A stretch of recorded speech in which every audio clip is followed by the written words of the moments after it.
Assalamualaikum warahmatullahi wabarakatuh. Perkenalkan, nama saya Lutfi Menur Afifah. Saya dari kelas PKI 5C, NIM 181221003. Di sini saya akan sedikit menjelaskan tentang satuan layanan berupa poster yang berjudul Cara Mengatasi Kesulitan Belajar pada Anak Remaja. Rasa malas untuk belajar tidak hanya ada pada kalangan anak-anak saja, melainkan sekarang remaja pun sudah semakin merajalela, karena anak remaja itu lebih menyukai hal-hal yang duniawi daripada mengerjakan hal-hal yang positif seperti mengerjakan tugas rumah dan melakukan pembelajaran kelompok. Tidak hanya itu saja, anak remaja pun merasa dirinya sudah mempunyai dunia luar tersendiri dan memiliki pola pikir yang berbeda dengan anak-anak pada umumnya. Seperti halnya anak remaja yang selalu bermain gadget dan update bermain media sosial. Bahkan anak remaja pada sekarang justru lebih berpakaian modis agar dapat memikat lawan jenis. Hal ini tentunya yang menjadi salah satu problem yang sangat umum tentang adanya masalah kesulitan belajar pada anak remaja. Anak remaja merupakan peralihan dari masa kanak-kanak yang ditandai dengan adanya pubertas. Pada masa remaja akan terjadi proses perkembangan meliputi perubahan-perubahan yang berhubungan dengan psikoseksual dan perubahan-perubahan dalam hubungan dengan orang tua maupun keluarga, cita-cita, di mana pembentukan cita-cita merupakan proses pembentukan orientasi masa depan. Dengan adanya cita-cita di masa depan, tentunya remaja juga diimbangi dengan semangat belajar dengan tekun agar cita-citanya bisa tercapai. Tetapi kebanyakan remaja masa sekarang justru tidak aktif dalam belajar di rumah maupun di sekolahan. Mereka justru bermalas-malasan untuk belajar sehingga merasa kesulitan untuk memahami pelajaran. Mereka justru lebih memilih bermain gadget dan bermain media sosial. Apa sih pengertian kesulitan belajar itu? Kesulitan belajar merupakan suatu kondisi di mana anak dengan kemampuan inteligensinya di bawah rata-rata ataupun di atas rata-rata, namun memiliki ketidakmampuan atau kegagalan dalam belajar yang berkaitan dengan hambatan dalam proses persepsi, konseptualisasi, berbahasa, memori, penguasaan perhatian, penguasaan diri, dan fungsi integrasi motoriknya. Anak yang mengalami kesulitan belajar sebenarnya cerdas atau lebih pintar daripada rekan-rekannya, tetapi mungkin memiliki kekurangan pada titik tersendiri.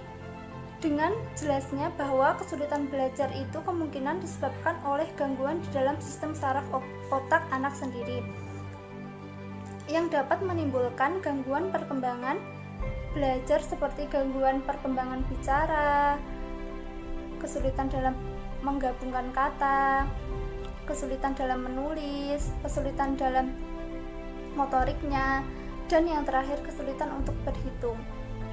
Dan belajar pada anak remaja mempunyai dua faktor inti, diantaranya faktor internal dan faktor eksternal. Faktor internal bersumber pada dalam diri individu itu sendiri, sedangkan faktor eksternal merupakan faktor yang datang dari luar individu itu sendiri. Yang pertama, faktor internal dibedakan menjadi 4 faktor.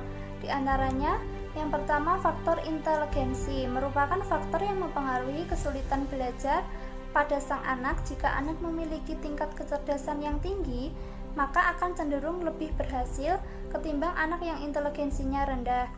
Yang kedua, faktor minat.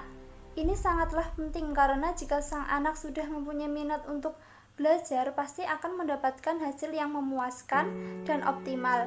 Sebaliknya, jika anak yang sudah tidak minat, pasti akan mengalami kesulitan.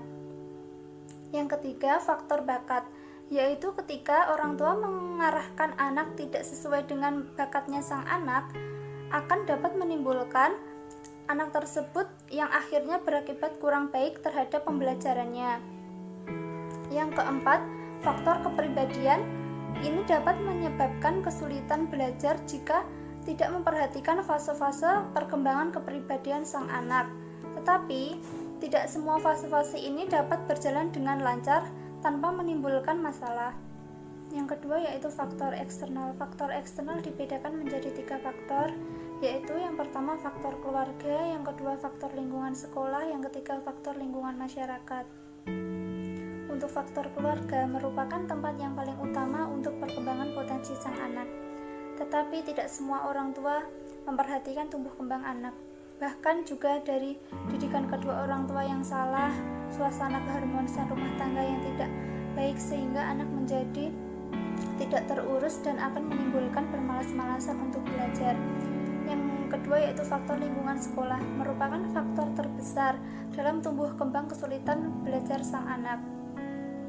Penyebabnya yaitu karena mungkin tidak adanya cocok dengan teman sekelas maupun teman sebangku, alat-alat pembelajaran yang kurang memadai, dan guru yang kurang interaktif dalam penyampaian materi. Yang ketiga yaitu faktor lingkungan masyarakat. Faktor lingkungan masyarakat merupakan faktor yang sangat berperan dalam perubahan kepribadian anak, karena kemungkinan besar lingkungan masyarakat sangat mempengaruhi tumbuh kembang anak sehingga anak menjadi bermalas-malasan untuk belajar. Terdapat 2 cara untuk mengatasi kesulitan belajar pada anak remaja, yaitu yang pertama melewati media guru, yang kedua melewati media orang tua. Pada media guru terdapat 6 cara untuk mengatasi kesulitan belajar, yaitu yang pertama tempat duduk siswa, yaitu anak yang mengalami kesulitan pendengaran dan penglihatan hendaknya guru mengarahkan untuk mengambil posisi tempat duduk di depan agar anak bisa melewati pembelajaran dengan baik. Yang kedua, gangguan kesehatan, yaitu anak yang mengalami gangguan kesehatan sebaiknya diistirahatkan di rumah, tetapi tetap diberikan bahan pembelajaran agar anak tidak ketinggalan pelajaran. Yang ketiga, program remedial, yaitu siswa yang gagal mencapai tujuan pembelajaran akibat gangguan internal perlu ditolong dengan adanya program remedial dengan berbagai cara, yaitu mengulang kembali pembelajaran yang belum dikuasainya.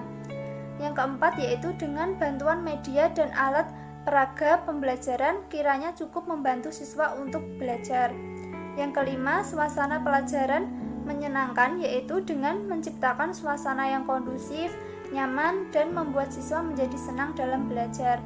Yang keenam yaitu motivasi orang tua di rumah, yaitu peran orang tua sangatlah baik untuk memberikan motivasi ekstrinsik dan intrinsik, yaitu agar anak mendapatkan hasil yang memuaskan. Yang kedua yaitu media yang dilakukan orang tua.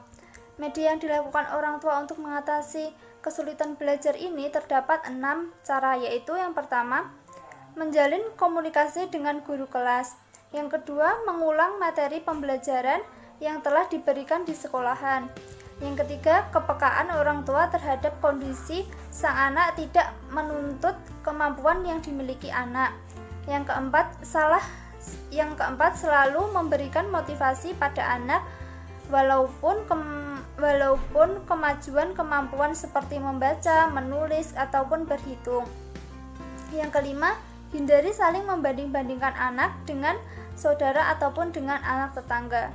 Hal itu sangatlah umum bagi anak, karena orang tua pada umumnya sering membeda-bedakan anak dengan anak tetangga maupun saudaranya yang lebih pintar, sehingga anak menjadi down.